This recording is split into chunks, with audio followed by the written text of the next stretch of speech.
rights they have to control, to occupy, to speak on behalf of the people of Biafra. Let me conclude by saying, as an analyst again, I don't think the United States will be the first country to recognize Biafra, but I pray that it won't be the third country either.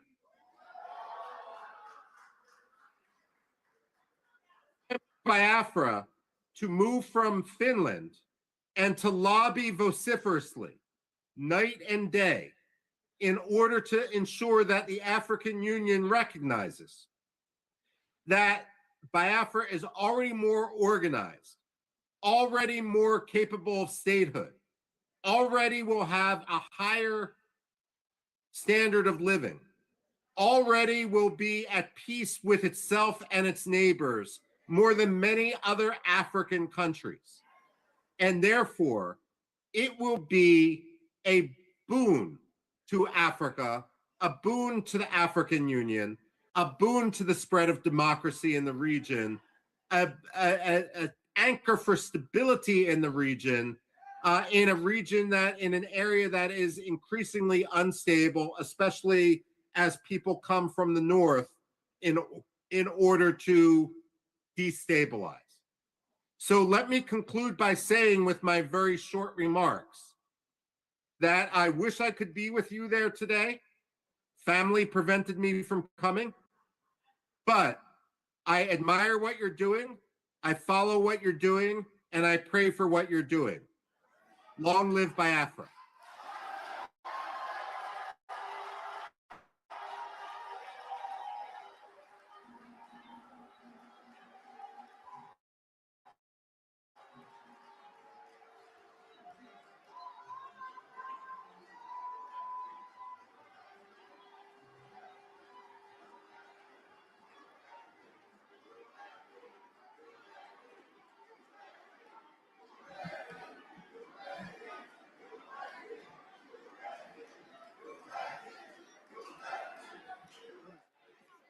Well, I think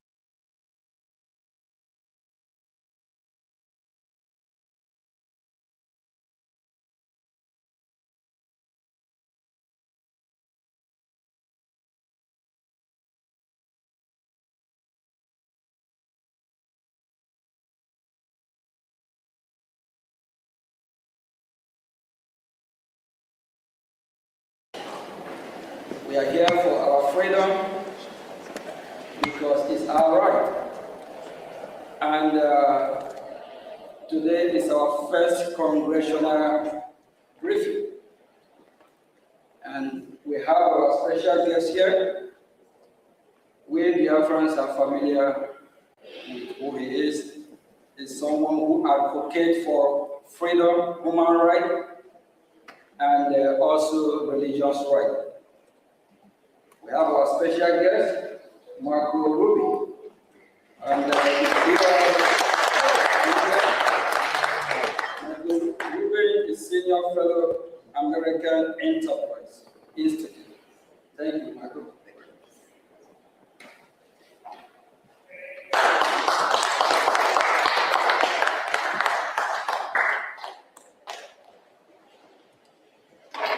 Thank you very much, Mr. Acting Prime Minister. I don't need, first of all, it's good to see Biafra represented so well in Washington, D.C. Unlike in Nigeria, and unlike in Finland, we're not going to arrest dissidents. I'm a historian by training, and especially with this audience, we don't need to tell you that Biafra may have redeclared its independence, but it is a long history. And if we count the maps that European merchants, geographers, and other travelers made dating back to the 17th century, then Biafra is actually older than the United States of America. We're not talking about a so-called secession. we're talking about decolonization. And when we look at Africa today, we must recognize that the problem of colonialism is no longer based in London and in Paris. It's based in places like Abuja and Lagos. The fact of the matter is, and for that matter, Yaoundé as well, the fact of the matter is that we are witnessing a second wave of decolonization in Africa right now.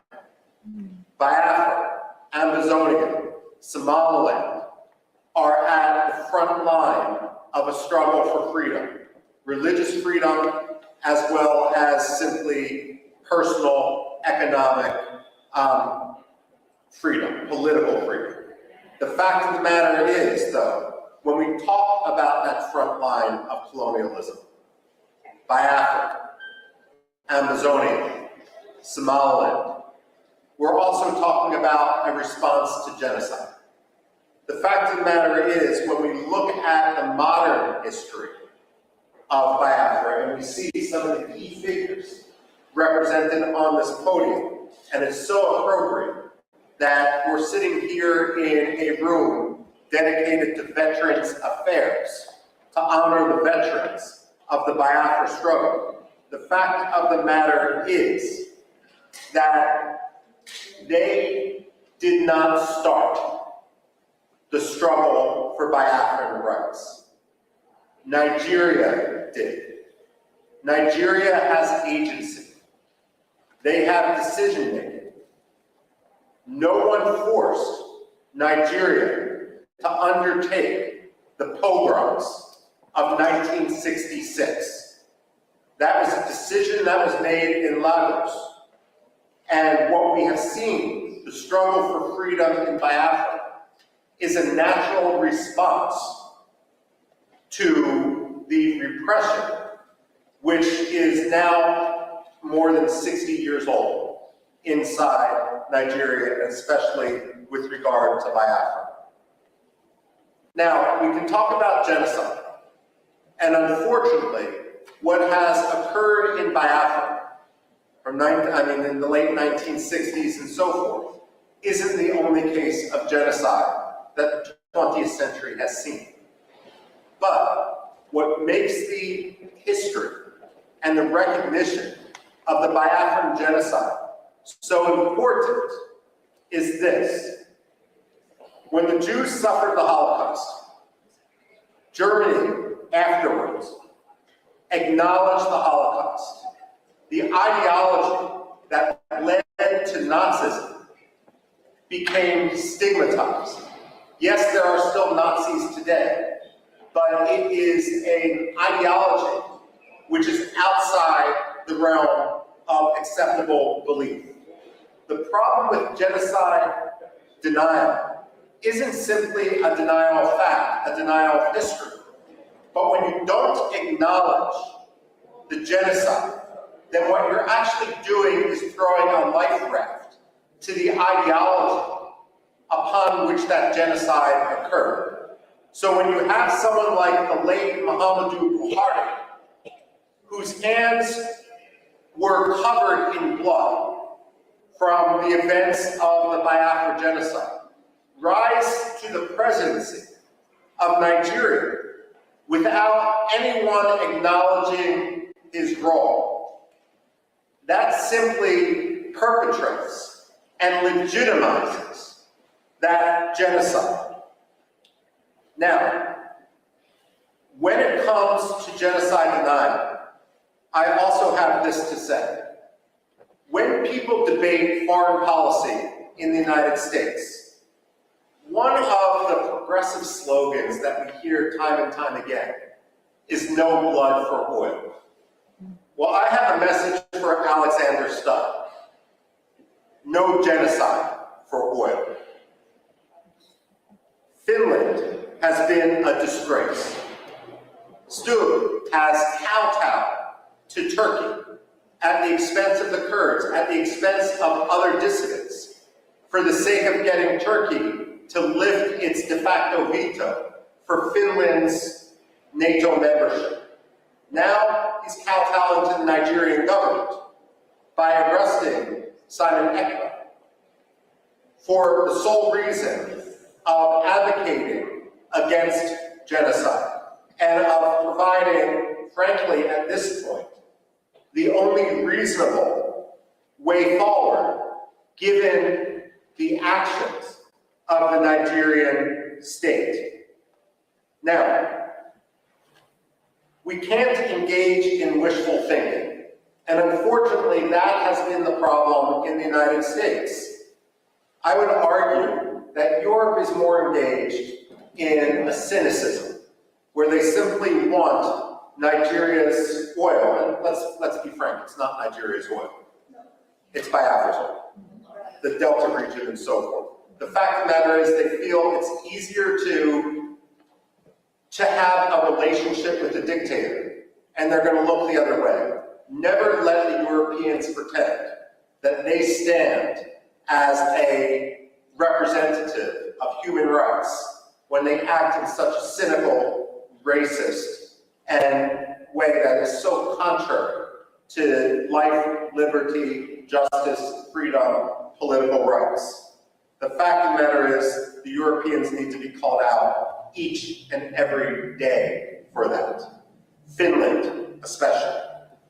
Now, I would go so far as saying Finland doesn't deserve the plaudits that so many people, Amnesty International, Human Rights Watch, tend to ascribe to Scandinavian powers.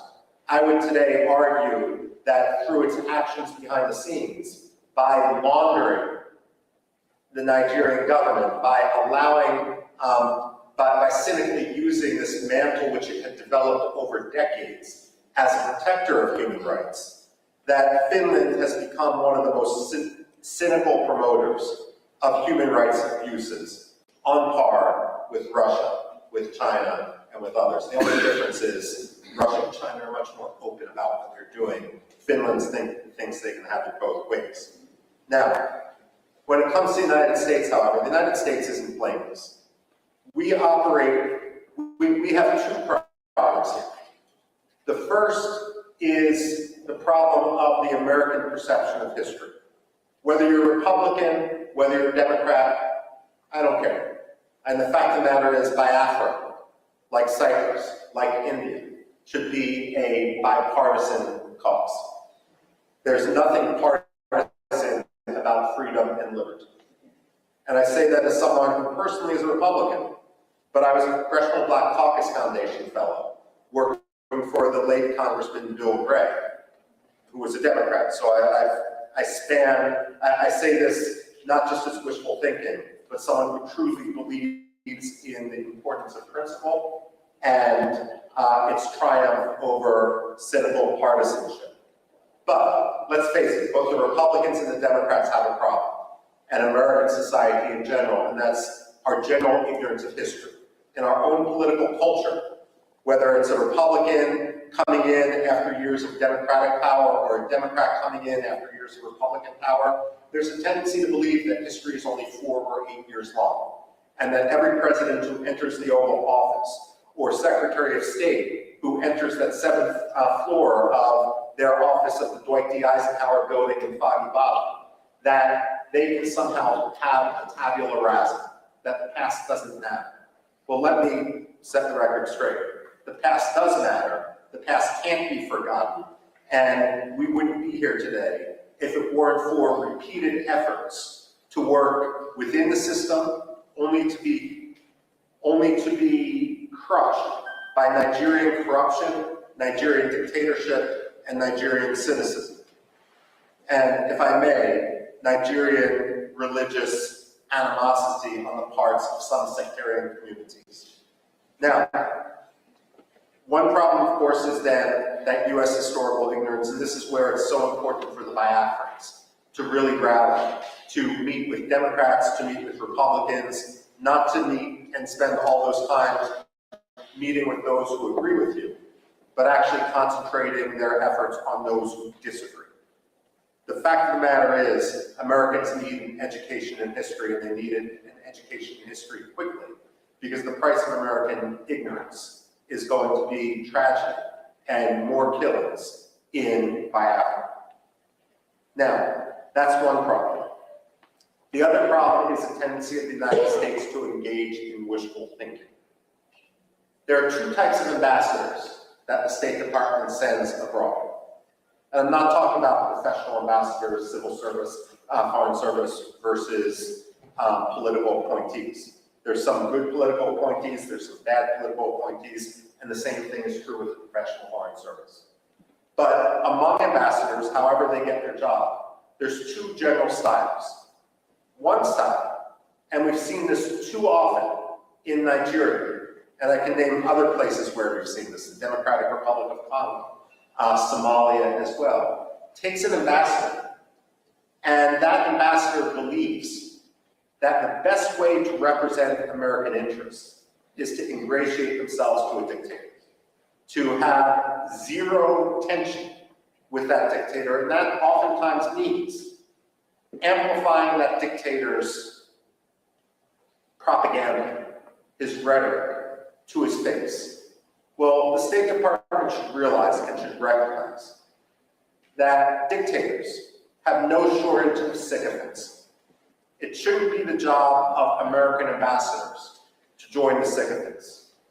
George Shultz, the Reagan-era Secretary of State, was famous when a new ambassador was appointed. He would bring them up to his office, which was an elegant room, not unlike this which we're standing in the US Congress. And he had a big globe next to his desk. And he would always ask the ambassador appointee, point to your country on the globe. And if they pointed to Nigeria, or they pointed to France, or they pointed to Burma, or they pointed to Pakistan, God help, he would point to the United States and say, this is your country. You never forget it.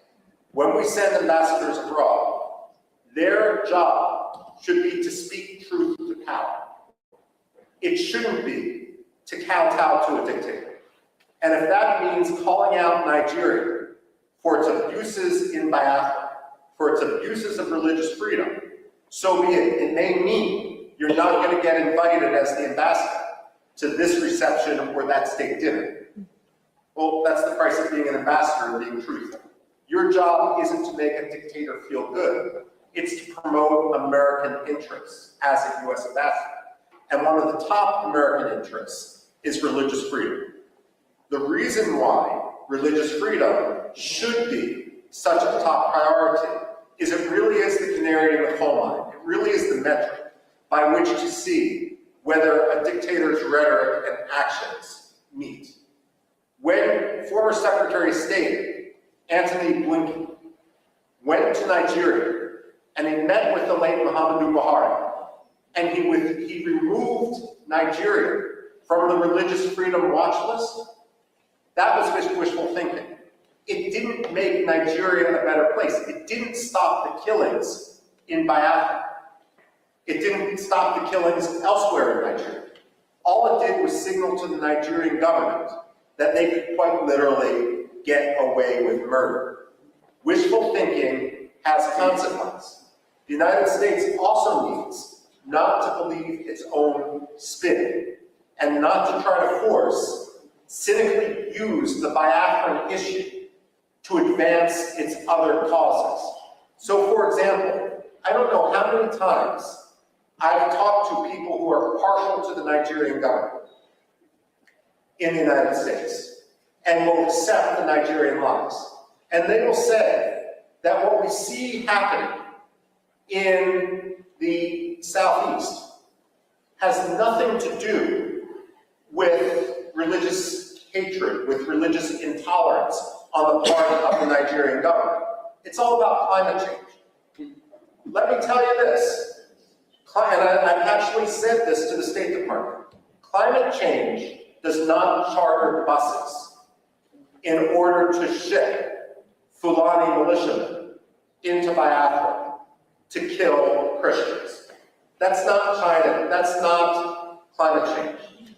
That's ethnic cleansing. that's religious hatred, that's sectarian cleansing, American wishful thinking, isn't polite. It doesn't make diplomacy easier. It simply gets people killed. And this is also why it's so important for the Biafran people to rise up and not only work to establish their freedom in Biafra, to reestablish their country.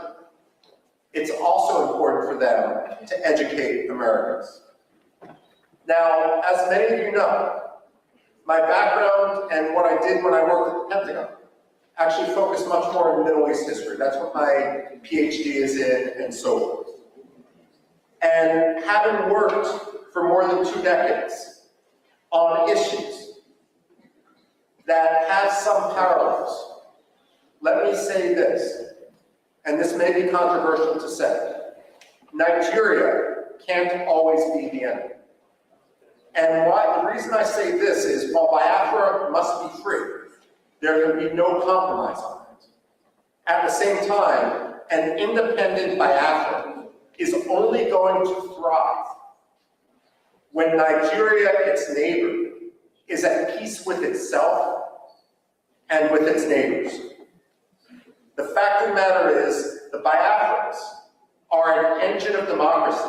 They were always historically the intellectual capital, the economic capital of Nigeria when they were under Nigerian occupation. But at the same time, they have a role not only to win freedom for Biafrans, but that freedom is only going to be confirmed when Nigerians also win their freedom, when corruption no longer governs Nigeria, and when the Nigerian military and Nigerian politicians don't cynically use religion in order to advance their own Swiss bank accounts. This is important, and this is a conversation, for example, it's understandable that you focus on Biafra, but this is an example which I've had conversations in the past with Iraqi presidents and prime ministers and Kurdish presidents and prime ministers, and there's a recognition, despite the century-long struggle of the Kurds, the so-called largest people without a nation, to win their freedom, to win their independence. Many of them have also come to recognize that that independence is going to take real reform instead of ruin for their neighbor next door. I've had this conversation with the Cypriots and the Greeks, vis-a-vis Turkey as well. Turkey is a problem today, and Turkey is a problem which is going to work with the Nigerian government in order to kill Biafrans. But at the same time, what the Greeks and the Cypriots will tell you is, while today Turkey acts like an enemy, there can only be true peace once Turkey fundamentally reforms. And so it's important when you speak and when you advocate for your cause, not only to promote the freedom for Biafra, but to argue and to recognize that Biafran freedom is going to be symbiotic. It's going to bring stability to the region. Biafra is going to be a model, not only for Biafra, it's going to be a model for Nigeria, so that Nigeria can get its act together, even as Nigeria heads towards the precipice. No one wants to, let me put it this way, many of you are familiar with the American satirical newspaper, The Onion. I remember a headline in that satirical newspaper after Russia invaded Georgia in 2008.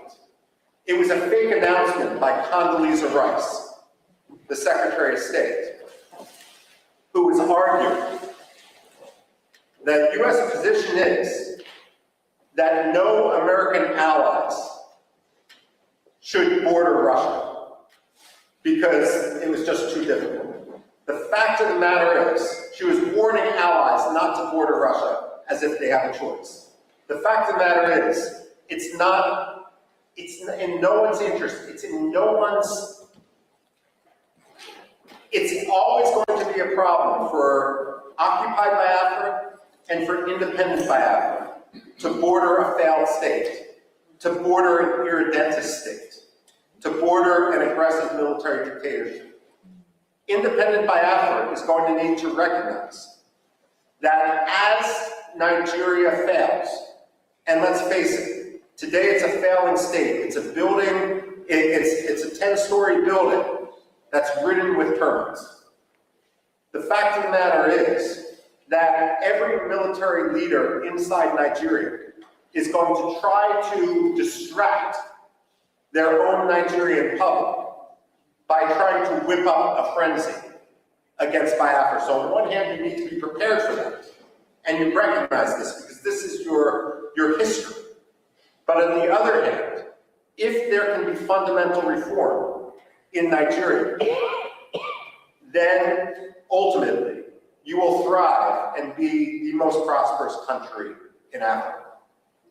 Now, the other point I need to make, and this is not for the people here, but some of the people abroad, is that when you talk to Americans, especially non-Biafran Americans like myself, like congressmen and so forth, I am honored here to be with the acting prime minister. I hope someday to be with the non-acting prime minister, Simon Ekpa, as well, if he's ever sprung from his Finnish dungeon. But the fact of the matter is, as an American, as someone who obviously has no Nigerian heritage, it's not my job or my concern to decide who the leader of Biafra is. You ask any American like me, any white American, who cares about human rights, who cares about Biafran liberty, what I would say is, when Biafra becomes independent, all these disputes will fall by the wayside because you have monitored democratic elections.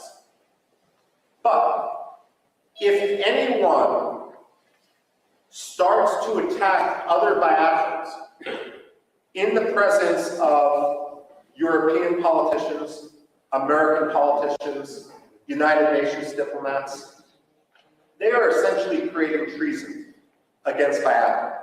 Because what you're doing is giving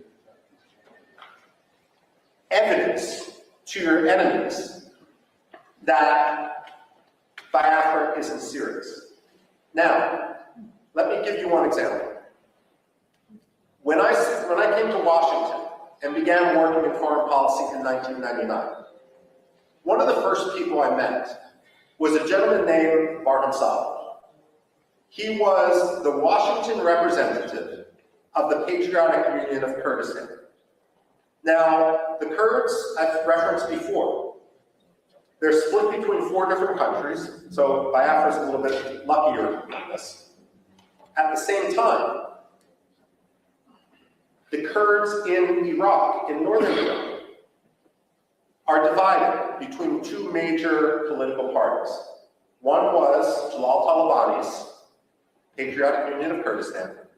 The other was Masoud Barzani's Kurdistan Democratic Party.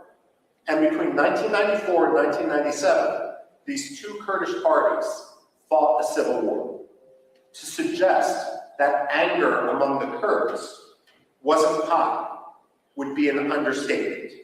They hated each other's guts. 2,000 people remain missing to this day from that civil war in northern Iraq between the Kurdish parties. And again, today, that region is essentially divided. Barham Saleh had a rule as the representative of one of the 2 Kurdish parties in Washington, D.C. His rule was, I will talk Kurdish politics to other Kurds, but I will never talk Kurdish politics when someone else is in the room. Because the only message that Washington needs to hear is Kurdistan must be free. The only message that Washington must hear today is that Biafra must be free. Decisions with regard to the leadership of Biafra are going to be made by Biafrans themselves. But the most important issue for everyone, whether they are legitimate or frankly, whether they are illegitimate, is that Biafra must be free.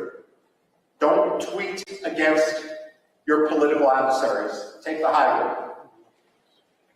Don't talk about your rivals to congressional staffers.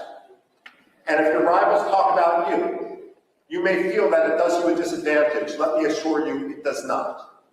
If the acting prime minister, if the acting cabinet are the ones who are speaking softly and achieving things, creating a new currency, creating the structures of state, ultimately every serious congressman, like Chris Smith, like Mark, one of the most important staffers on Capitol Hill, they are going to recognize you for what you are, because only amateurs talk about their rivals.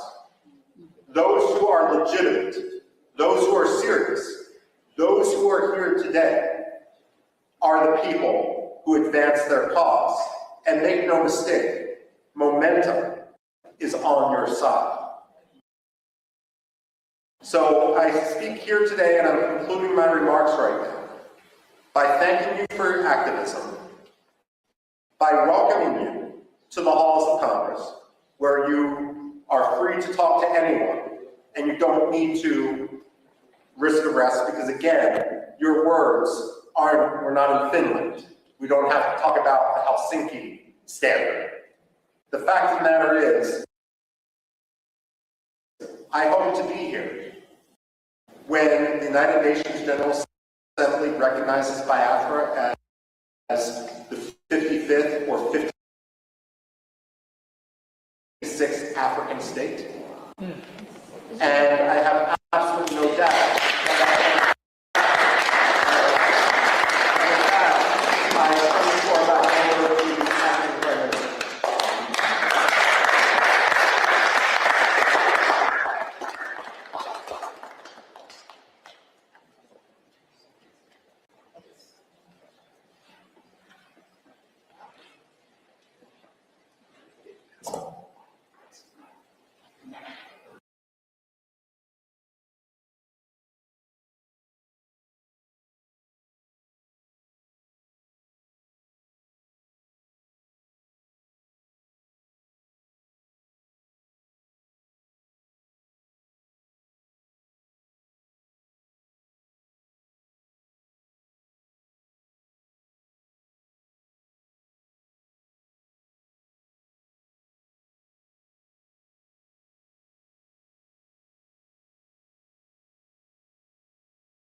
Welcome, wonderful Biafrans. Today is the joint USA North and South Town Hall with BRGIE PM Nkere. All you have been listening is the event that happened during the declaration in November 2024. Right. I'm waiting for the signal to come so that we can continue. But before we continue, I would like to say this. There are informations flying everywhere. Those content creators are saying all sort of things. The other things that people, the prophets saying their own. And if what they're saying is the truth, we are praying that it happens immediately. They said that the US and Israel are coming to divide Nigeria into the southern and northern Nigeria. And at the same time, the Igbos will not agree to stay with the Yorubas. Thereby, there's another option than to allow them to have their own Biafra. So everyone should get prepared. Start getting prepared. The time is getting there. The time is at hand. Here is the time right now. If you have properties in Yoruba land, properties in the north, if you have properties outside the Biafra land, the best thing for you is to begin to sell them now. Because once it is clear that Biafra is going to go, your properties, even though you want to sell it or sell them, it will worth nothing. They will price it nothing. And at the same time, it's obvious. If you look at the body language of the Yorubas, you will discover that once it is announced, and once it is obvious and clear that there is something they call Biafran Republic in place, recognized, I am telling you that if you have land anywhere in Yoruba land, you are going to lose it. The hatred these people have been showing us, is much. The burning of our markets, people's markets in everywhere in Lagos and other places in Yoruba land will be a child's play. If you understand what I'm telling you, it will be a child's play. These people are going to loot. These people are going to do all sorts of things. So if you have properties here in the southwestern Nigeria, please consult Wild. Consult Wild. Ask questions. If you want to hand it over to attorneys, hand over to attorneys. If you, whatever you want to do to secure it, because if you have it ordinarily, I promise you, you're going to lose it. You will definitely lose it. I am telling you, you're going to lose it. So the best thing here and there now is to do what? To begin to prepare, sell all your properties, go to the Biafra land and build another one. If you have real estate in southwestern Nigeria, please do something about it. If you have businesses in southwestern Nigeria and the north, please do something about it. Don't say you are not warned. Don't say that nobody told you. You are hearing this here now. And I am telling you with all convictions, having stayed with these Yoruba people for a long time now, I understand their attitude, their actions, and how they breathe and how they think. So if you feel like what I'm saying is not true, please do not take my words. Allow things to happen, allow things to play out. Then we will know who is saying the truth. We know who is saying the truth. So, but I am telling you now as an advice to a dear brother whom I will not want to. I want him or her to lose his or her properties here. And again, is this one, Nandekano has said it, Samaneva has said it always. If you have your monies in Nigerian banks, please change it to dollars. Save it somewhere else. Remove it from Nigerian banks. Change it to dollars. Or you invest it in investments, invest in companies outside Nigeria. Do investments in international companies. Go and do investment in Facebook. Go and do investment in all those foreign companies. Put your money there. But if you leave it in a Nigerian bank, my brother, my sister, what happened in 1970 is coming again. This time around, there will not be anything like 20 pounds. You will lose everything. Definitely, you will lose everything. So please, I am begging you right now, do something about your properties in southwestern Nigeria. Do something about your monies in the banks. Secure yourself so that you won't lose anything. Secure yourself so that you won't lose anything. Do something about those things right now. We've been telling you all of those people who don't believe that such a thing. Now, let me ask you, all of you